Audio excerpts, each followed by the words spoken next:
Hey everyone. So you're going to think I'm a little bit weird. I have taken down my current February TBR video and I'm kind of redoing it in order to sort of edit a couple things.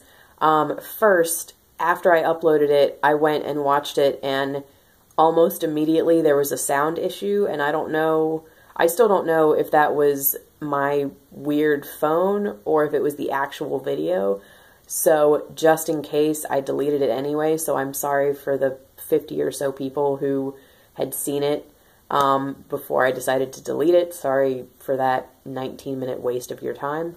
But also, after I had already filmed the video and was already in the middle of posting it, I wrote down my reading schedule of how I wanted to read things, and really the only books I'm going to have room for in February are my priority books. I think I might have room for like one or two of my hopefuls that I was planning on, but definitely not, like, the pile of hopefuls was like probably 6 books. I definitely will not have time for at least 4 or 5 of those.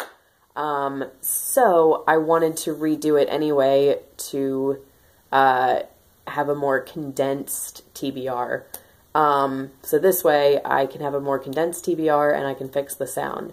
And another thing that I'm going to do is, instead of discussing my entire TBR in this one video, I'm going to do kind of a current reads / what I hope to read in the first half of the month, and that way this video is not 19 minutes long. The first book is Can You Forgive Her by Anthony Trollope. I am further in this than my bookmark would indicate. I think I'm like 200 something pages in, and I am really enjoying this. This whole series is a kind of, I guess you could call it like a casual buddy read with Katie from Books and Things. And I say casual buddy read because I am 2 books behind right now. I'm catching up with this and then Phineas Finn, which Katie just finished Phineas Finn, and we were supposed to read it together, but I, of course, was not finished with this yet. So that was my fault. January, just with how busy I was socially and then getting kind of pretty sick for like a week. Like, it wasn't the worst that I've ever been, but it felt horrible. So the combination of those 2 things, my reading just completely fell by the wayside in January. But anyway, so I'm really enjoying this, and Katie's been great about not minding that I've fallen behind, so I'm going to catch up with this and then Phineas Finn, and then talk to Katie about it, and then we will read the Eustace Diamonds in March together. And I think we're just going to do, like, we're both going to read it within the month of March, but since I tend to go obviously much slower with reading these, I think we're just going to talk about it when we're both finished instead of trying to pair up when we're reading what. So, yeah, anyway, really enjoying this one. Okay, so next we have Far from the Madding Crowd by Thomas Hardy. This is a reread for me. It's my second favorite classic of all time. I love Gabriel Oak with all of my heart. He is my favorite literary hero, often tied with one Mr. George Knightley from Austin, from Emma. But anyway, so the wonderful Elena from Elena Reads Books is doing a kind of a little bit of a bigger buddy read.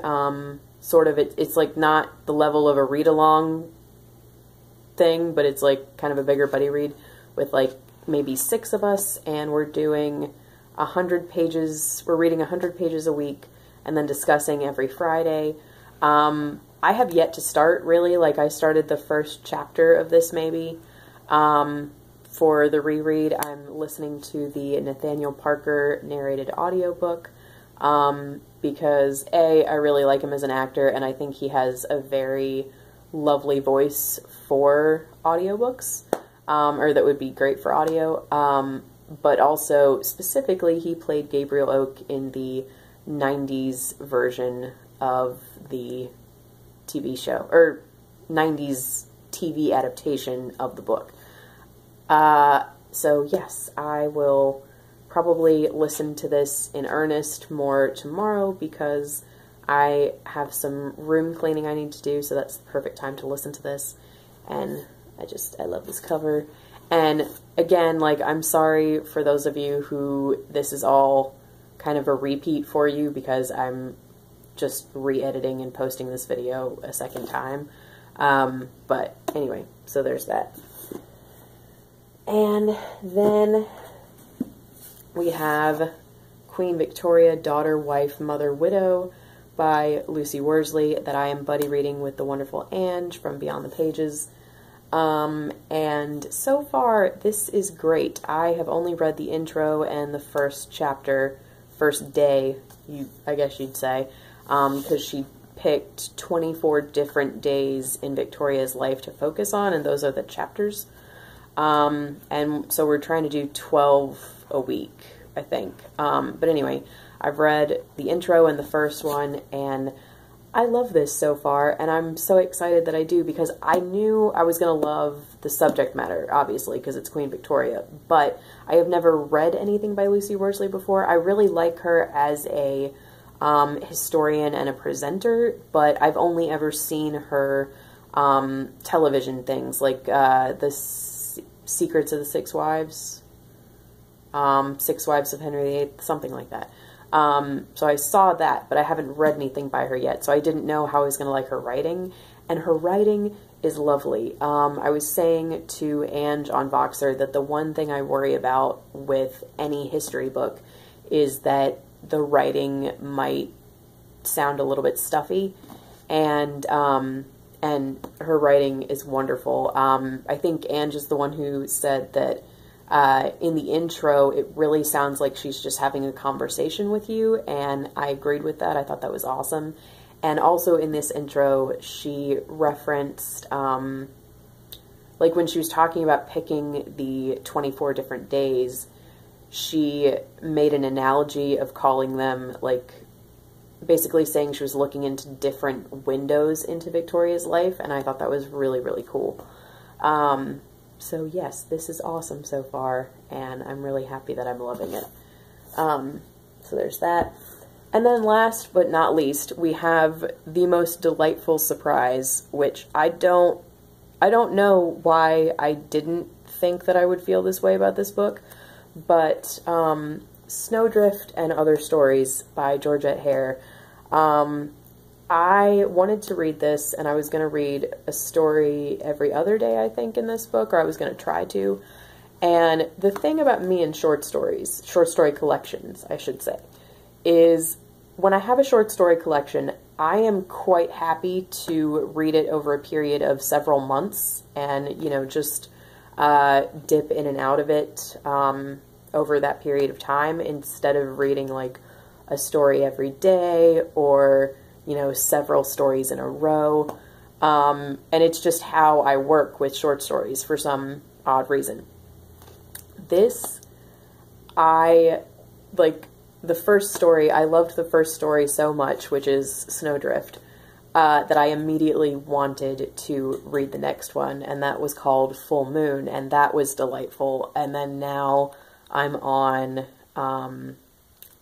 Pistols for Two, and I think I want to read this and whatever the next one is tonight. But I'm loving this collection so much that I'm reading 2 stories a day, which is huge, because, like, like I said, I just don't do that when it comes to short story collections. And again, like, I don't know why I'm surprised, because I love, I've read 3, I should say listened to 3 of her audiobooks before, narrated by the wonderful Richard Armitage, and I've read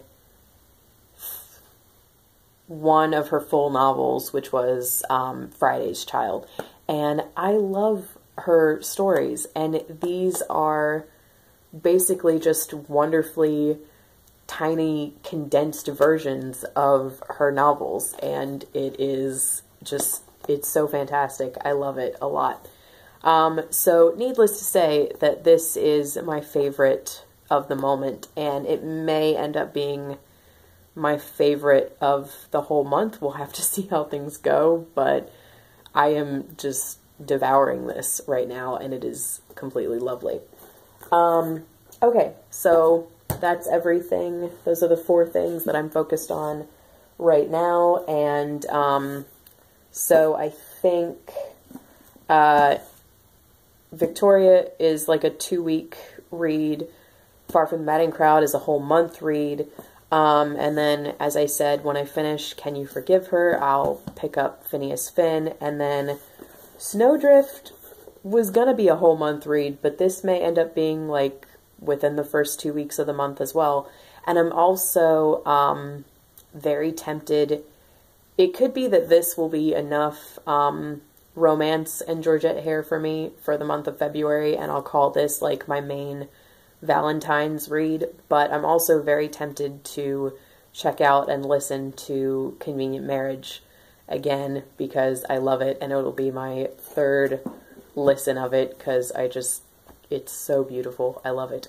So yeah, we'll see how that goes. But anyway, thank you so much for watching. I'm sorry about that whole mix-up with the first video. Not mix-up, but like the fact that I uploaded it and it wasn't, like the sound was weird or something. So I'm sorry about that. And I hope this one's better. And thank you so much for watching. Let me know what you think of any of these, and I will talk to you guys later.